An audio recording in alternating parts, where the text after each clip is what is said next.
বিশ্বজুড়ে বাংলা সংস্কৃতি ছড়িয়ে দেওয়ার প্রত্যয় নিয়ে আত্মপ্রকাশ করেছে বাংলাদেশ কালচারাল সেন্টার।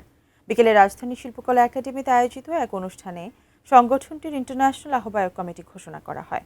৩১ সদস্যের কমিটিতে আহ্বায়কের দায়িত্ব পালন করবেন বিশিষ্ট সংস্কৃতিজন রেজাবুদ্দৌলা চৌধুরী, যুগ্ম আহ্বায়ক সঙ্গীতশিল্পী ফাতেমাতুজ জোহরা, সদস্য সচিব রফিকুল ইসলাম এবং সমন্বয়কারী সাজিদুর রহমান মুনিম। এই কমিটির উপদেষ্টা এটিএন বাংলার চেয়ারম্যান ডক্টর মাহফুজুর রহমান। অনুষ্ঠানে উপস্থিত সাহিত্য ও সাংস্কৃতিক ব্যক্তিত্বরা আশা প্রকাশ করেন, প্রবাসে নতুন প্রজন্মের কাছে বাংলা ভাষা ও সংস্কৃতি তুলে ধরতে গুরুত্বপূর্ণ ভূমিকা রাখবে এই কমিটি।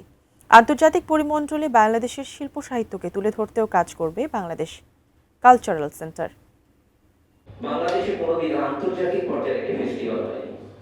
আজকে বাংলাদেশের 54 বছর।